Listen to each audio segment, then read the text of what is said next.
ने बोला है कि मात्र मोह को भी त्यागना पड़ेगा भक्ति मार्ग पर चलने के लिए। किसका? मात्र मोह को त्यागना पड़ेगा। देखो बच्चा, मोह त्याग करके भगवत भाव रखना चाहिए। माँ में मेरे श्री भगवान हैं, उनके भाव करके उनकी पूरी भगवत भाव से सेवा करो। मोह का त्याग अगर नहीं हुआ, देखो पहला सबसे लिखा जननी जनक बंधु सुतधारा। मोह में बच्चा बहुत बड़ा दोष है। देखो आज तुम मोह से माँ को प्यार कर रहे हो, कई ऐसे बच्चे हैं जो मोह का मतलब समझते हो, अज्ञान। उस अज्ञान से अपने माता पिता का त्याग भी कर रहे हैं, माता पिता के ऊपर हाथ भी उठा रहे हैं, माता पिता को कटु वचन भी कह रहे हैं, उस अज्ञान के कारण। टोटल अज्ञान को मोह कहते हैं। तो हम कहते हैं मोह न करके भगवत भाव करो। भगवत भाव, मेरी माँ में भगवान, मेरे पिता में भगवान, मेरे भाई में भगवान, समाज में भगवान। अगर हम इस भाव से चलेंगे तो कभी हम परास्त नहीं होंगे, कभी हम अपमान नहीं करेंगे, कभी हम मेरे भगवान अगर मेरे साथ कटु व्यवहार करे तो हम उसे सहेंगे ना, सहेंगे ना।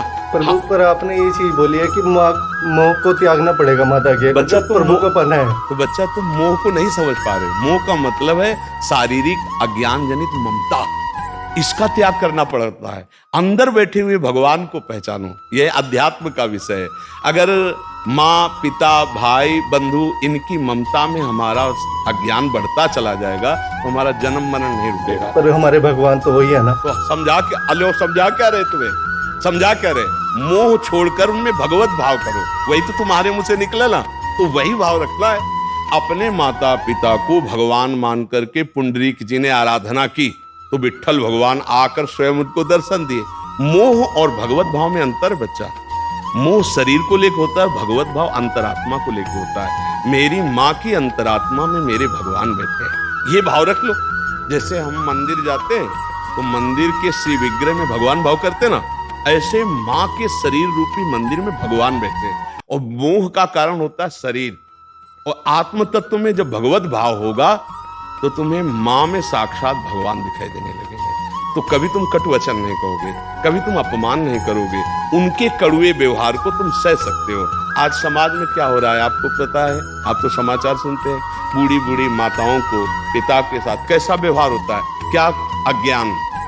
एक मोह आकर्षण पैदा करता है और वही मोह जब स्वार्थ में बाधा पड़ती है तो माँ अपने बच्चे के साथ, बच्चा अपने माँ के साथ, परिवार के संबंधों को देखो ना छिन्न भिन्न कर देता है वो अज्ञान। और अगर भगवत भाव रहा तो सह जाता है। नहीं यार, मेरे भगवान है, अगर मुझे रोज गाली दे तो भी मैं इनकी सेवा करूंगा, इनका त्याग नहीं।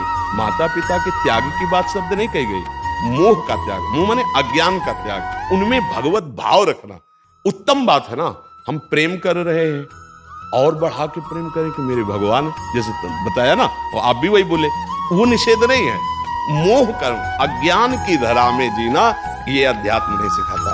मोह ममता को त्याग करके क्षमता और भगवत भाव लाना जीवन मुक्त अवस्था का है। देखो भगवान जब अवतरित हुए तो प्रातः काल उठ के रघुनाथा मात पिता गुरु नावे माथा, भगवान उनके चरणों में प्रणाम करते थे। पिता के वचन 14 वर्ष का वनवास तो वैसे ही पालन किया, आज्ञा भगवत भाव।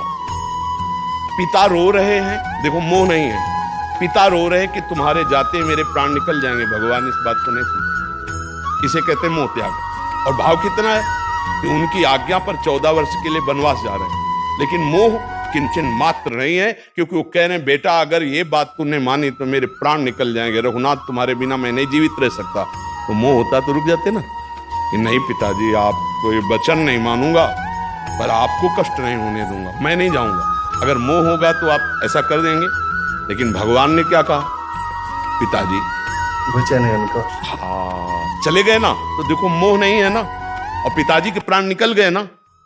पिता के वचन पर स्थित रहे, एक कदम वापस नहीं आए। जब 14 वर्ष पूरे हो गए तब वापस आए।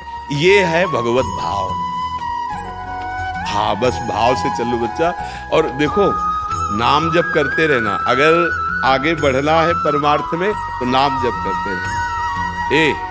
प्रसन्न रहो, प्रसन्न रहो, रोने की जरूरत नहीं। बोला